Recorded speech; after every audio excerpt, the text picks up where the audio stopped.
IPL এর এবার নিলাম থেকে মুস্তাফিজুর রহমানকে 9 কোটি 20 লাখ রুপিতে কিনেছিল কলকাতা। তবে কলকাতার জার্সিতে খেলা হচ্ছে না বাংলাদেশের এই পেসারের। ভারতের কট্টর হিন্দুত্ববাদী সংগঠনগুলোর আন্দোলনের মুখে বিসিসিআইয়ের নির্দেশে মুস্তাফিজকে স্কোয়াড থেকে বাদ দেয় কলকাতা।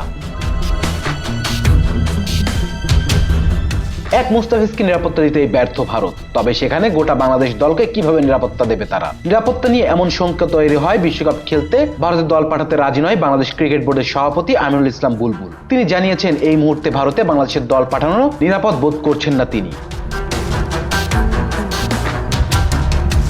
বিসিবি সভাপতি আমিনুল ইসলাম বুলবুল বলেন, আমরা এই মুহূর্তে সিকিউর ফিল করছি না যে আমাদের টিম ভারতে গিয়ে বিশ্বকাপ খেলুক। তো আমরা আইসিসিকে চিঠি লিখেছি এবং চিঠিতে আমরা পরিষ্কারভাবে জানিয়েছি আমরা কি বলতে চাচ্ছি, কেননা আমাদের কাছে মনে হচ্ছে সিকিউরিটি একটা বড় কনসার্ন এবং সেটা ফলো করছি আমরা।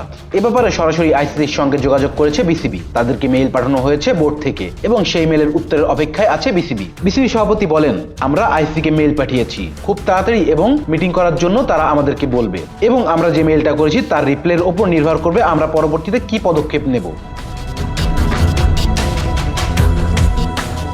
আইসিসিতে চিঠি দেওয়ার ব্যাপারে বুলবুল বলেন, কি ফিডব্যাক আসবে জানি না, বিসিসিআইয়ের সঙ্গে যোগাযোগ নেই, আইসিসির সঙ্গে যোগাযোগ চলছে। মুস্তাফিজ অন্যতম সেরা ফাস্ট বোলার, খেলতে গেলে মানসম্মান নিয়ে খেলতে হবে।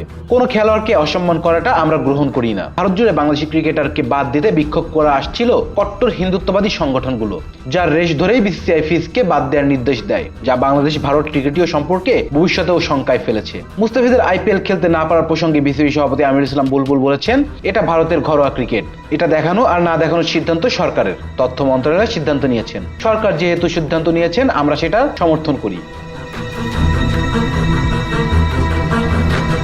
Rezan Islam, B Sports. Please subscribe our channel to get more information about sports.